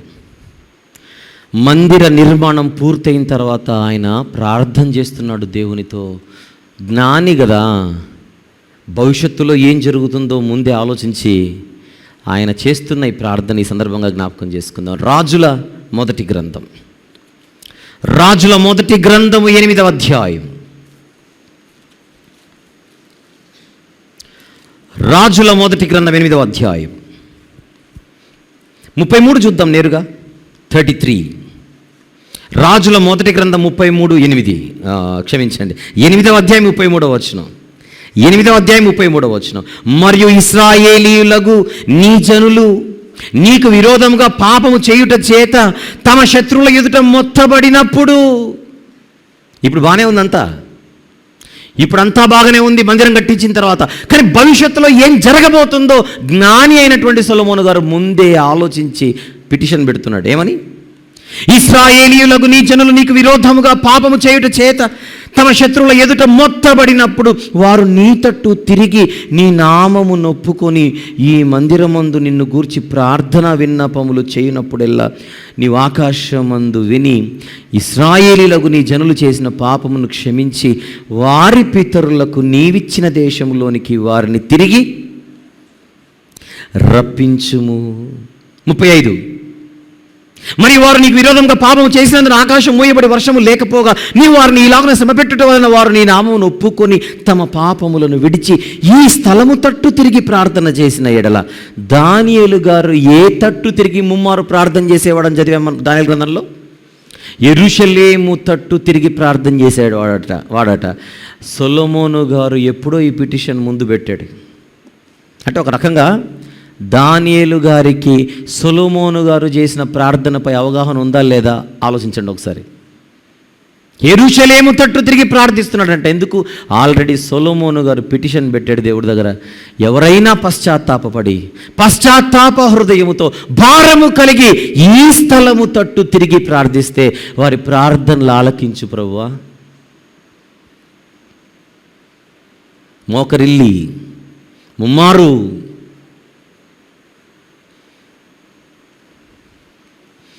ఈ పాయింట్ దగ్గర నిలబడి మరలా ఇంకొకసారి గుర్తు చేస్తున్నాను, మన కుటుంబాలలో మన ఇండ్లల్లో మనం ప్రార్థించేటప్పుడు మోకరిల్లే ప్రార్థన చేస్తున్నామా, ఎలా పడితే అలా ప్రార్థన చేస్తున్నామా? మోకరిల్లగలిగే వారిని అందరిని అడుగుతున్నాను. లేదు మాకు మోకరిల్లు అలవాటు లేదనుకుంటే this is the time to learn this. వీళ్ళని చూసిన తర్వాత క్రొత్త నిబంధనలో పేతురు గారు మోకరిల్లి ప్రార్థన చేశారు. క్రొత్త నిబంధనలో పౌలు గారు మోకరిల్లి ప్రార్థన చేశారు. ఇప్పుడు మనం కౌంటర్లు వేయడానికి వీల్లేదు. మోకరిల్లిపోతే దేవుడు వినడేంటి అనడానికి వీల్లేదు. ఆ జ్ఞానం వీళ్ళకి లేదేంటి అని అడుగుతాను చివరన. కనుక మన వ్యక్తిగత జీవితంలో వ్యక్తిగత ప్రార్థనలు దయచేసి ఎలా పడితే అలా ప్రార్థన చేయకోకుండా బాడీ లాంగ్వేజ్ని మనం చేంజ్ చేసుకొని దేవుని సన్నిధిలో తగ్గించుకొని మోకరిల్లి ప్రార్థన చేసుకోవడం నేర్చుకోవాలి. తల్లిదండ్రులతో నేను మరలా ఒక మాట చెప్తున్నా, మన పిల్లలు ఎప్పుడైనా మన ఇళ్ళల్లో మంచాల మీద కూర్చొని ప్రార్థన చేయడము ఓవర్ యాక్షన్ చేస్తున్నారు అనుకోండి, బెత్తం తీసుకొని కొడుతున్న వీడియో నాకు పంపించండి. కొట్టి మోకరింపచేయండి. మోకరిల్లాలి.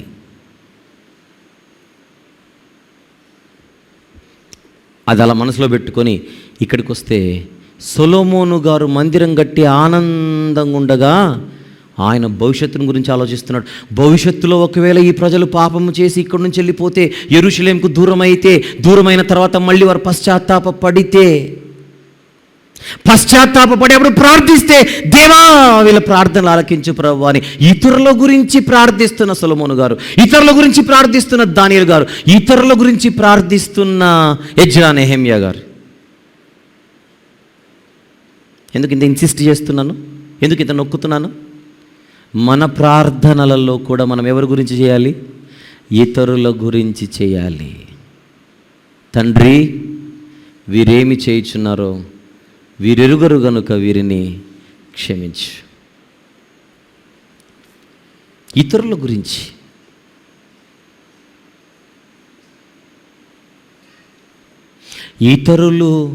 ఇతరులకు క్షేమం కలగాలని, లేదా ఇతరులు మారు మనసు పొందాలని, ఇతరులు ఆయన మార్గంలో ప్రయాణం చేయాలని మన ప్రయత్నం చేస్తూ మరొక వైపు వారి నిమిత్తం మనము ప్రార్థించాలి. ఎజ్రా గారు ఒకవైపు వాక్యం చెప్తున్నారు, వాక్యం చెబుతూ వారి కోసం ప్రార్థన చేస్తున్నాడు.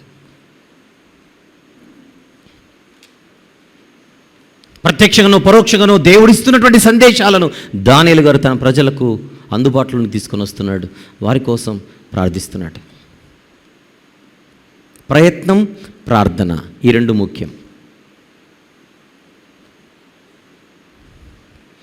మా నాన్న మారునట్లు చేయి ప్రభువా, మా నాన్నగారిని మారునట్లు చేయి ప్రభువా, మా నాన్నగారికి మారు మనసు కలుగు చేయి ప్రభువా. 100 సార్లు అడగవచ్చు, ఒక్కసారి నా ప్రయత్నం చేయొద్దు? ప్రయత్నం చేయాలా లేదా? ప్రయత్నం చేయకుండా ప్రార్థించడం వద్దు, ప్రయత్నిస్తూ ప్రార్థించాలి.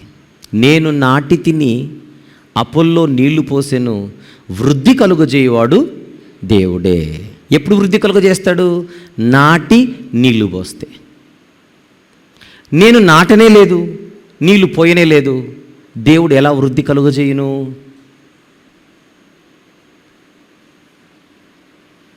మనం ఎవరి కోసమైతే ప్రార్థిస్తున్నామో, ఎవరి నిమిత్తమైతే భారము కలిగి ఉన్నామో వారి విషయంలో మన ప్రయత్నాలు జరగాలి అంటున్నాను.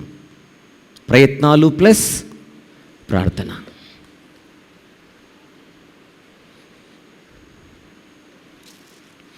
రెండు విషయాలు చెప్పాను ఇప్పటి వరకు. ఒకటి, భక్తులు, దానియేలు గ్రంథం 9లో ఉన్నాం. భక్తులు దేవుని సన్నిధిలో మేము నీతిమంతులము కాదు ప్రభువా, తలెత్తుటకైనను మాకు ధైర్యము చాలుటలేదు, సిగ్గుతో తలదించుకుని ఉంటున్నాడు ఎజ్రా గారు కానీ ఇటు దానియేలు గారు కానీ. సిగ్గుతో తలదించుకుంటున్నాం ప్రభువా నీ ఎదుట. అది మొదటి విషయం. రెండు, వారు ఇతరుల విషయమై భారము కలిగి బతుకుతున్నట్టుగా కనబడుతోంది. అది రాబోయే కాలంలో యేసుక్రీస్తు ప్రభు వారు చూపించబోతున్న భారం. ఏలయనగా మనకు శిశువు పుట్టెను, కుమారుడు అనుగ్రహించబడెను, ఆయన భుజముల మీద రాజ్య భారం. ఆ భారమే వీళ్ళందరిలో కనబడుతోంది. అలాగని ఇక్కడ నేర్చుకోవాల్సిన మరొక సంగతి ఉంది. నా జీవితంలో, నా వ్యక్తిగత జీవితానికి రక్షణ అవసరమైతే ఇతరుల కోసం ప్రార్థన చేయమన్నాను కానీ ఎవరో నా కోసం ప్రార్థిస్తే నేను రక్షణ పొందుతాను అనుకోకూడదు. ఇక్కడ మూడో విషయం నేర్చుకోవాలి. మన పాపాలు, నా పాపాలకు క్షమాపణ దొరకాలంటే ఇతరుల కంటే ముందు ఎవరు అడగాలి? ఇక్కడ నేను అడగాలి. సుంకరి తన పాపాల గురించి తనే అడిగాడా, ఎవరైనా తెచ్చుకున్నాడా? పాపపు ఒప్పుకోలు ప్రార్థన ప్రతి వ్యక్తి చేయాలి. అతిక్రమములను దాచిపెట్టువాడు వర్ధిల్లడు, వాటిని ఒప్పుకొని విడిచిపెడితే కనికరింపబడతారు. అఫ్కోర్స్ ఇతరుల కోసం చేయాలి. మన కోసం సేవకులు చేస్తుంటారు, మన కోసం విశ్వాసులు చేస్తుంటారు, మన కోసం మన తోటివారు చేస్తుంటారు. ఎందరూ చేసినా మన కోసం మనం చేయాలి. ఏమని చేయాలి? పరిసయ్యునిలా చేయకూడదు, సుంకరిలా చేయాలి.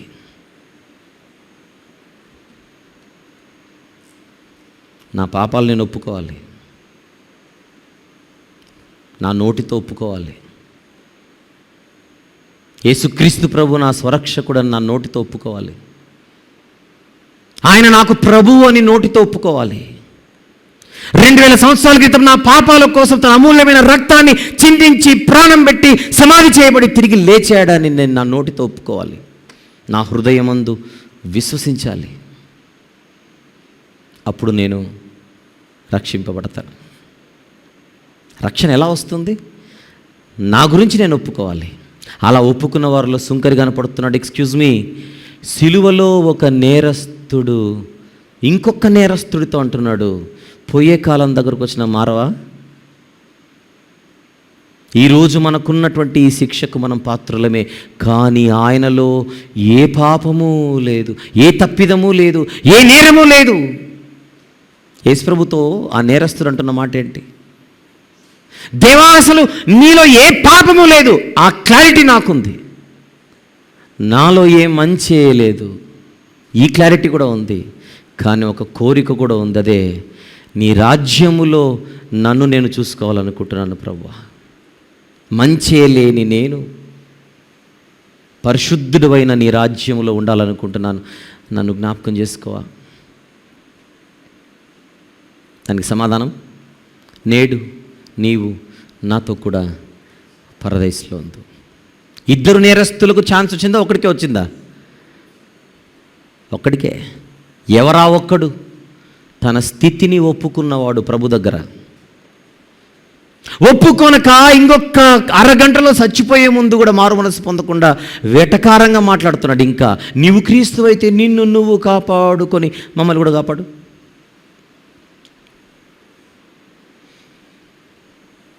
ఒకవైపు ఒక వ్యక్తి యొక్క వెటకారం ప్రభువుకు నచ్చలేదు, మరొక వైపు మరొక వ్యక్తి యొక్క ఒప్పుకోలు ఆయనకు నచ్చింది. దేవునికి ఎవరు నచ్చుతారు, ఎవరు నచ్చరు?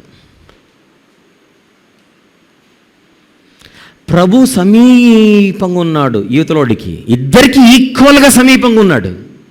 కుడివైపున ఒకడు, ఎడం వైపున ఒకడు, మధ్యలో ఆయన ఉన్నాడంటే ఇద్దరికి ఈక్వల్ డిస్టెన్స్లోనే ఉన్నాడు. ఇద్దరికీ దగ్గరగా ఉంటే ఒక్కడు యూటిలైజ్ చేసుకున్నాడు, ఒకడు ఉపయోగించుకోలేదు.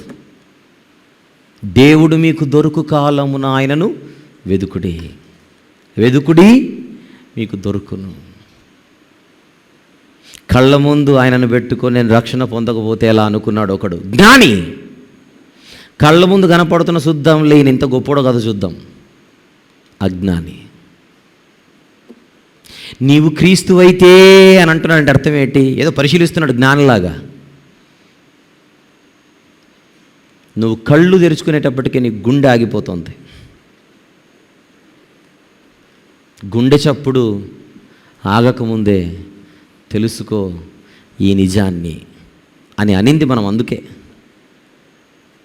ఆఖరి క్షణం నీకు ఎప్పుడు వస్తుందో తెలియదు, ఆఖరి గడియ మనకు ఎప్పుడు వస్తుందో తెలియదు.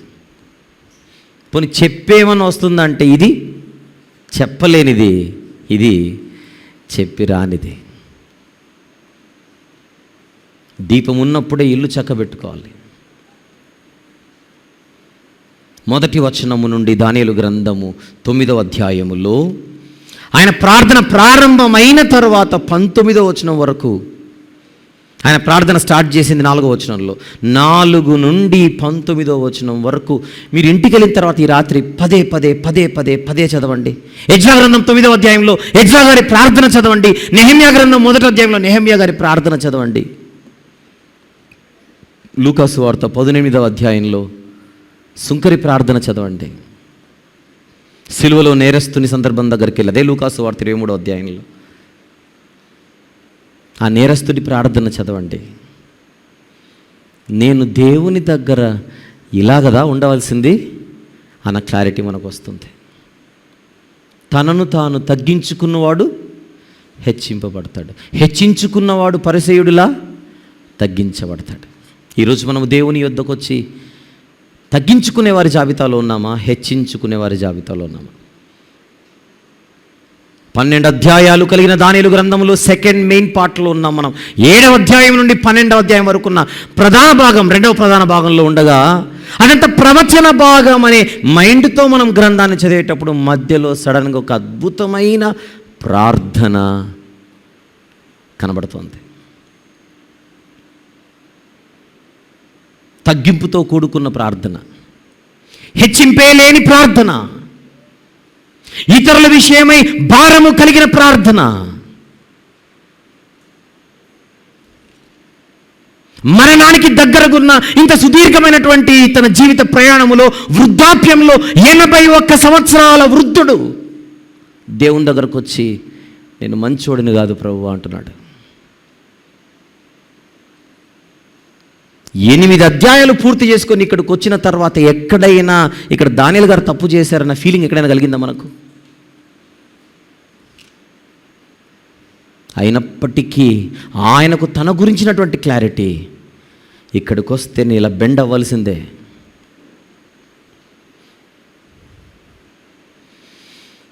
కొందరు గుర్రములను బట్టి, కొందరు రథములను బట్టి, కొందరు శౌర్యమును బట్టి, కొందరు ఐశ్వర్యమును బట్టి, కొందరు జ్ఞానమును బట్టి అతిశయించుదురు. మీరైతే అలాగుండకూడదు. ఈరోజు గుర్రాలు ఎక్కడివి, ఈరోజు రథాలు ఎక్కడివి అంటారేమో. మనకున్న ఆస్తులను బట్టి, మనకున్న ఐశ్వర్యమును బట్టి, మనకున్న అంతస్తులను బట్టి, అంతేనా కాదా? మనకున్న చదువులను బట్టి, జ్ఞానం అంటే అదే. మనకున్న క్వాలిఫికేషన్లను బట్టి, మనకున్న తలాంతులను బట్టి, సమాజంలో మనకున్న హోదాను బట్టి, పలుకుబడిని బట్టి, ఉద్యోగంలో మనం సంపాదిస్తున్న జీతాలను బట్టి అతిశయించే తత్వమే గనక మనకుంటే దేవుడు వెనక్కి తిరిగి వచ్చిన రూట్లో వెళ్ళిపోమని చెప్తాడు. నా యొద్ద నీకు చోటు లేదు, నా యొద్ద నీకు చోటు లేదు.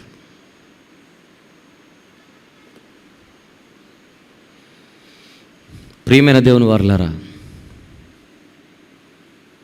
ఈరోజు ఒక చిన్న హోంవర్క్ లాగా మీరు తీసుకొని 1కి 2 సార్లు, కుదిరితే 3 సార్లు, కుదిరితే 4, కనీసం ఒక 5 సార్లు 9వ అధ్యాయములో దానియేలు గ్రంథం 1వ వచనం నుండి 19వ వచనం వరకు కనీసం ఒక 5 సార్లు చదివి అర్థం చేసుకొని అందులోని సారాన్ని హృదయంలోనికి ఎక్కించుకొని పడుకోగలరా అని అడుగుతున్నాను. ఏముందండి, మీరు చదివేశారు కదా, మేము వినేసాం కదా అని కాదు. మనం చదువుదాం, ఇంటికి వెళ్ళి చదువుదాం, వ్యక్తిగతంగా చదువుదాం. నా జీవితంలో నేను ఎప్పుడైనా ఇలాంటి ప్రార్థన చేశానా? నా జీవితంలో ఎప్పుడైనా నన్ను నేను దేవుని యొద్ద ఇంతగా తగ్గించుకున్నానా అనే ప్రశ్న మనకు రాకపోతే మనకు ఆ పోర్షన్ అర్థమైనట్టు కాదు.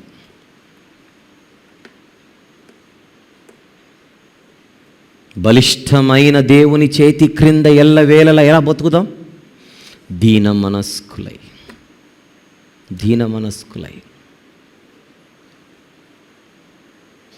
దీనులను ప్రేమించు దేవుడు మన దేవుడు, దీనులను ఆదరించువాడు దేవుడు మన దేవుడు. ఆత్మ విషయమై చెప్పండి, దీనులైన వారు ధన్యులు, పరలోక రాజ్యం వారిది. నా ఆత్మ సరిగా లేదు ప్రభువా, నేను మంచోడిని కాదు ప్రభువా అంటే ఆత్మ విషయమై దీనులైనట్టు. నాలో ఏముందో ఒకసారి నువ్వు చూపించు ప్రభువా అని బిల్డప్లు ఇచ్చామనుకోండి, ఆత్మ విషయమై దీనత్వం ఉన్నట్టు కాదు.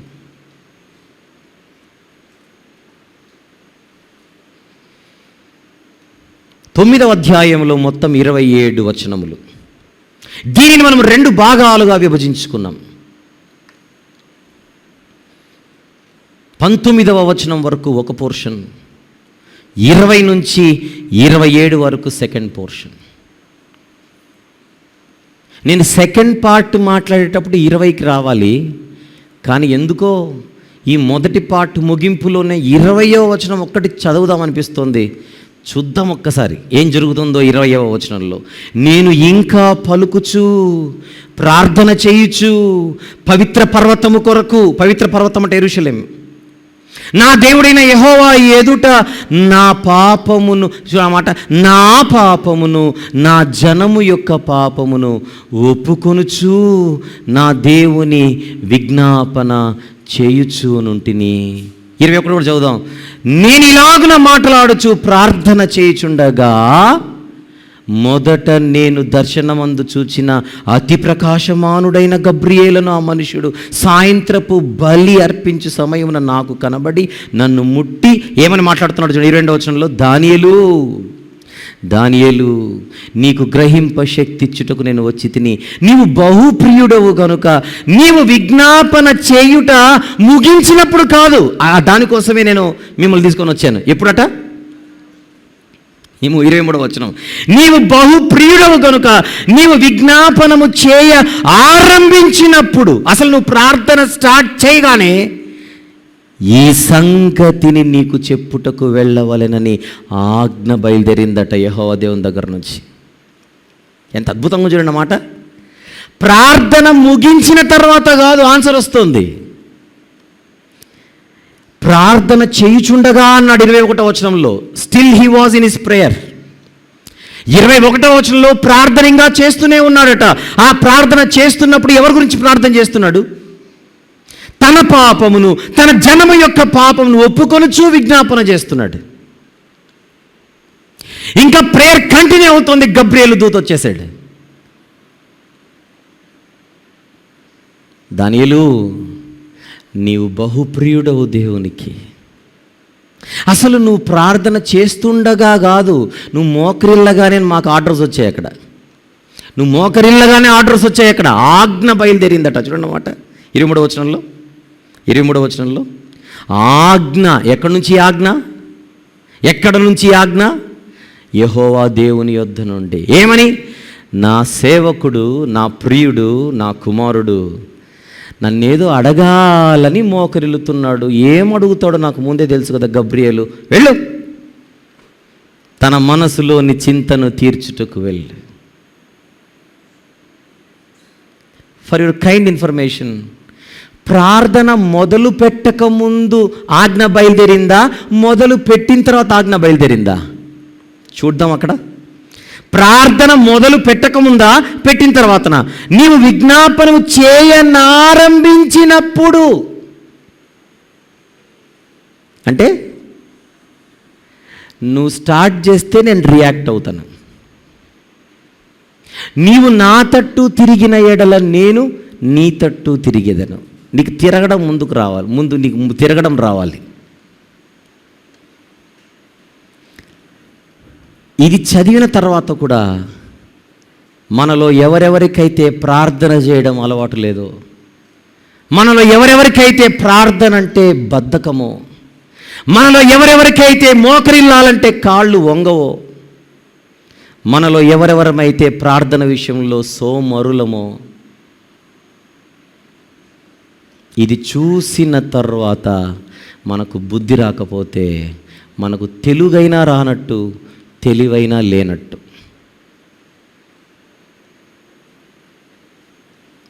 ఏం చేద్దాం? ఇంటికి వెళ్ళి ఈరోజు, దేవా, ఒకనాడు నీ దాసుడు ప్రార్థన మొదలు పెట్టగానే మీరు స్పందించారు. మనం అడుగక మునిపే ఏమి అడుగబోచున్నామో ఆయనకు తెలుసు. కానీ అడుగుతాడా లేదా? అడుగుడి మీకు ఇవ్వబడును. దాని అర్థం అడక్కపోతే ఇవ్వబడదు.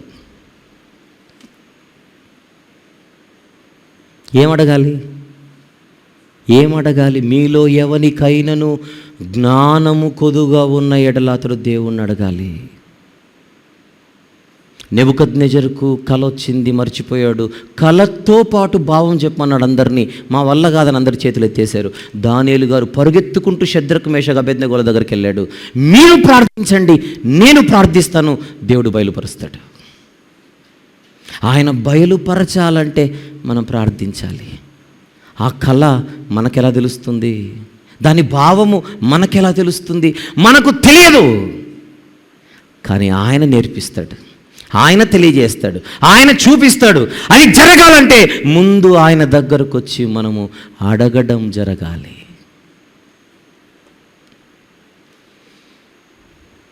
నెబుకద్నెజరు అంటున్నాడు దానియేలు గారితో, నా కలను దాని భావమును చెప్పుటకు నీకు సామర్థ్యం ఉన్నదా అంటే, నాకు లేదయ్యా, కానీ పరలోకమందున దేవునికి ఉంది, ఆయన తెలియజేస్తాడు, నాకు లేదు. ఎందుకోనండి బైబిల్ చదువుతుంటే కొన్ని అర్థమే కావట్లేదండి. ఎన్నిసార్లు చదివినా అర్థం కావట్లేదండి. కొన్ని సంవత్సరాల నుంచి చదువుతున్నాను, అర్థం కావట్లేదండి. బహుశా మనం దేవుణ్ణి అడగడం లేదేమో సరిగా.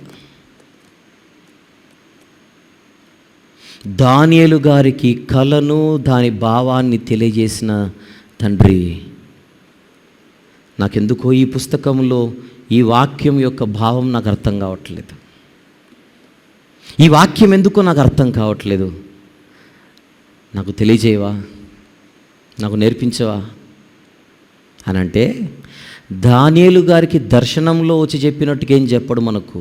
కానీ ఏదో ఒక రూపంలో మనము నేర్చుకునేలా మనకు సందర్భాన్ని, అవకాశాన్ని, ఆయుష్ను ఇస్తాడు.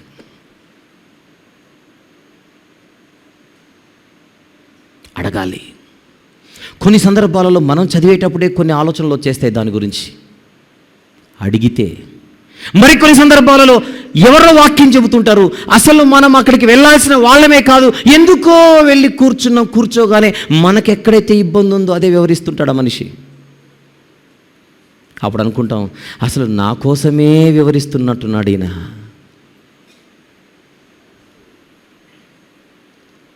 ఇది అర్థం కాక నేను ఎన్నో మార్లు సతమతమయ్యాను. ఆ దేవుణ్ణి అడిగాను, దేవా ఇది నాకు అర్థం కావట్లేదని.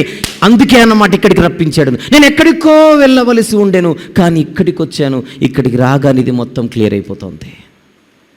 ఇలాంటి అనుభవాలు మీలో ఎవరికైనా ఉన్నాయా అని అడుగుతున్నాను. ఉన్నాయి అని అంటే మీరు ఎప్పుడో దేవుణ్ణి అడిగారు, దేవుణ్ణి ఎప్పుడో అడిగారు. లైవ్ ద్వారా చూస్తున్నవారు కానీ, ప్రత్యక్షంగా కూర్చొని ఈ మాటలు వింటున్న వాళ్ళు కానీ, కొన్ని సందర్భాలలో మనం ఎప్పటి నుంచో సతమతం అవుతున్నవి ఎక్కడి నుంచో దేవుడు తన దాసుల ద్వారా తెలియజేస్తుంటాడు. అప్పుడు అనుకోవాలి, ఆ రోజు నేను చేసిన ప్రార్థనను దేవుడు ఆలకించి ఈ రీతిగా నాకు సమాధానం ఇస్తున్నాడు అన్నమాట. ఎంత గొప్ప దేవుడు, ఎంత అద్భుతమైన దేవుడు. పద్ధతులు తన పిల్లలకు నేర్పిస్తున్న దేవుడు. భక్తుల జీవితాలను మన కొరకు వ్రాయించి వారి బ్రతుకులను మన ముందు పెడుతున్న దేవుడు. ఆలోచించమని చెబుతున్న దేవుడు.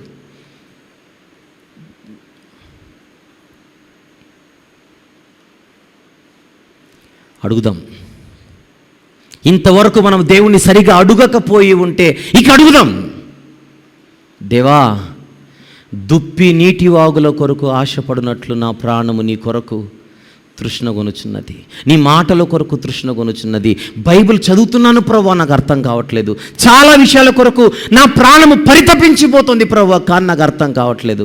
నేను నేర్చుకునే అవకాశం నాకు దయచేవా. అడుగుడి మీకు ఇవ్వబడును. ఏమడగాలి?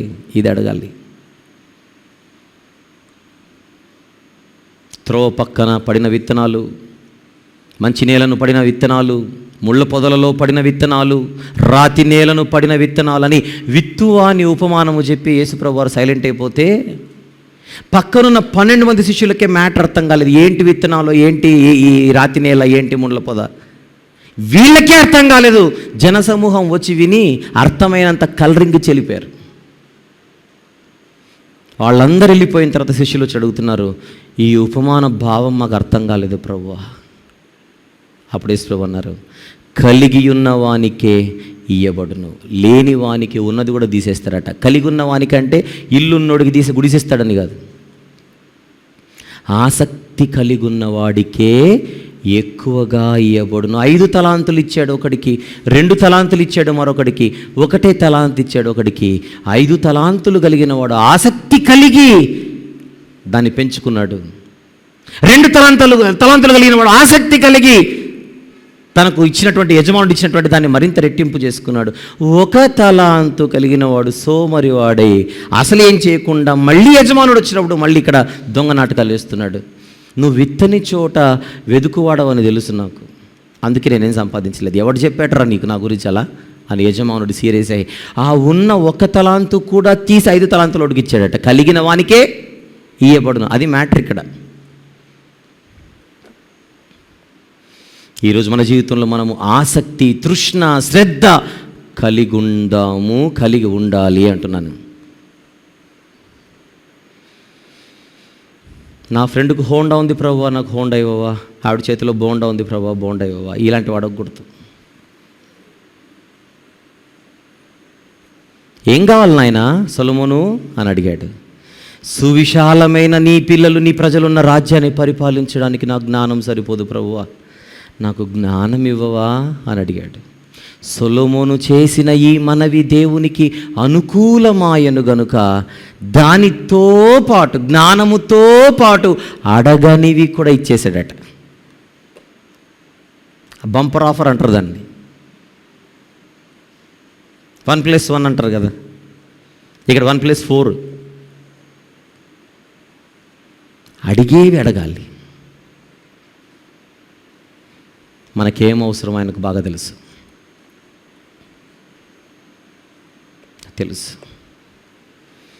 ముఖ్యంగా ఈ రాత్రి దానియేలు గారి ప్రార్థనను చూశాం. దానితో పాటు సొలొమోను గారి ప్రార్థన, ఎజ్రా గారి ప్రార్థన, నెహెమ్యా గారి ప్రార్థన, సుంకరి ప్రార్థన, సిలువలో నేరస్తుడి ప్రార్థన, తండ్రి వీరేమి చేయుచున్నారో వీరెరుగరు కనుక వీరిని క్షమించమని యేసు ప్రభు వారు చేసిన ప్రార్థన. ఇన్ని చూసిన తర్వాత మనం కూడా సిగ్గుతో తలదించుకొని నేను కూడా నా జీవితంలో నా ప్రార్థనా జీవితాన్ని నేను పటిష్టపరచుకోవాలి, బలపరుచుకోవాలి, పెంచుకోవాలి. ఈ దానియేలు గ్రంథ వివరణలో పలుమార్లు చెప్పాను, ప్రార్థించమన్నాడని తప్పదన్నట్టుగా అలా కూర్చొని అలా లేచి మెరుపు లాంటి ప్రార్థన చేసి ఆమెను అనకూడదు. ఆయన ఉన్నతమైన సుగుణాలను కొనియాడాలి. ఆయన మనకు చేసిన మేలులన్నిటినీ బట్టి ఆయనను స్తుతించాలి.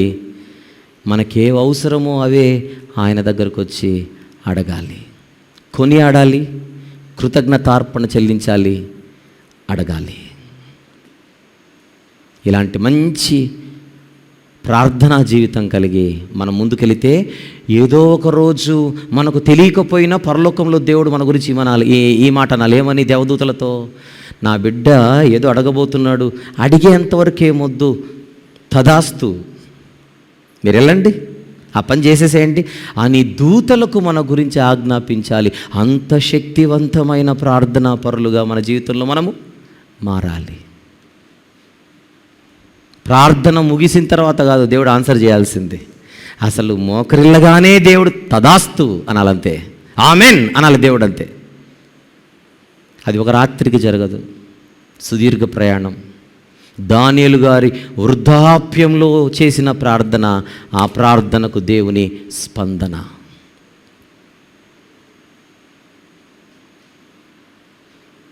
ఇంత చెప్పిన తర్వాత ఎవరికైనా నేను నా ప్రార్థనా జీవితాన్ని ఇక మీదట పెంచుకుంటాను, నాకు ఆ ఫీలింగ్ కలుగుతోంది. నాకు కూడా నా వ్యక్తిగత ప్రార్థనా జీవితం చూస్తుంటే సిగ్గేస్తోంది. ఇది నా కోసం దేవుడిచ్చిన మాటలు, నన్ను హెచ్చరించిన మాటలు. ప్రార్థన ద్వారా నేను దేవునితో ఎక్కువ సహవాసాన్ని నేను కలిగి ఉంటాను ఇక మీదట. ఈ ఫీలింగ్ ఎవరికైనా పొరపాటున వచ్చిందేమో చెప్పండి ఒకసారి. నా ప్రార్థనా జీవితాన్ని నేను పెంచుకుంటాను అన్న వాళ్ళు చేయెత్తండి ఇప్పుడు. ఎత్తకపోతే నేను ఆమె అన్నాను అనుకుంటున్నారా? ఎత్తకపోతే నేను ముగించను అనుకుంటున్నారా? నా కోసం కాదు. Let us have this fellowship with God. భర్తతో సమాధానం లేక, మనశ్శాంతి లేక బ్రతుకుతున్న సోదరీమణులు ఎవరైనా ఉంటే మోకరిల్లండి, దేవునికి చెప్పండి, దేవుని నడిపింపును కోరండి,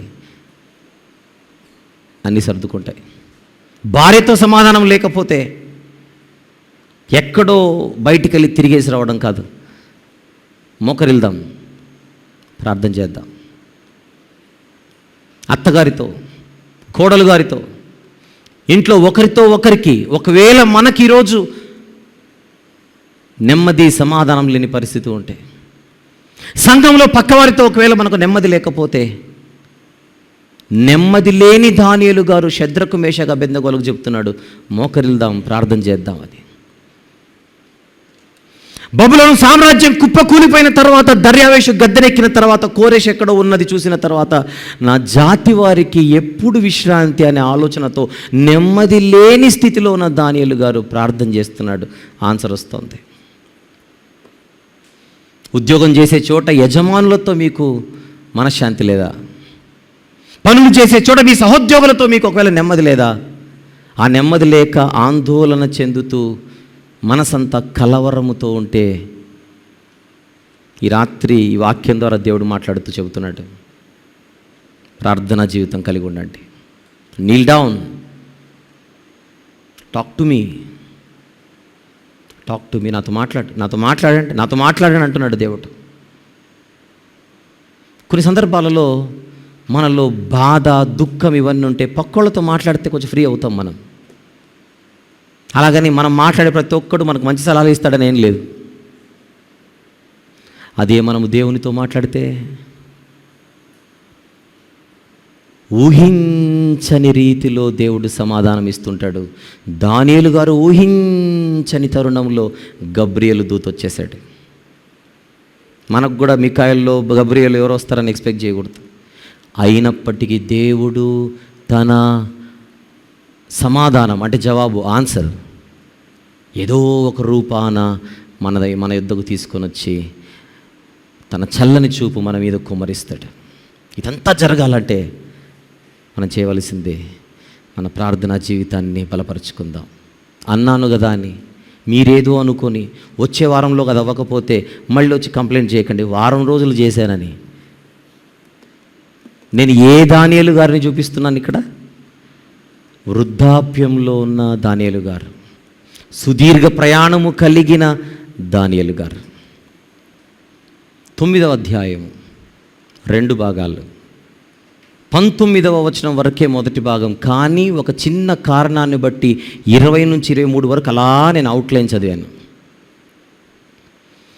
కారణం దేవుని స్పందన ఎలా ఉందో తెలుసుకున్నటకు. ఈ మాటలతోనే మన హృదయాలు నింపుకొని ఈ మాటలతోనే మనం సెలవు తీసుకుందాం. ప్రార్థన చేసుకుందాం.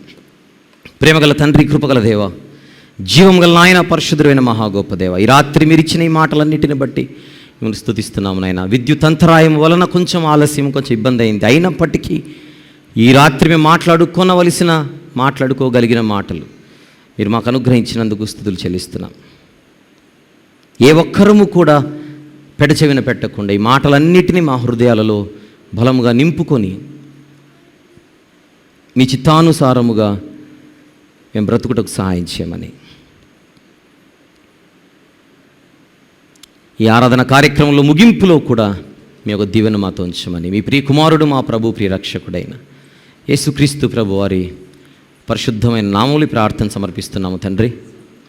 ఆమెన్.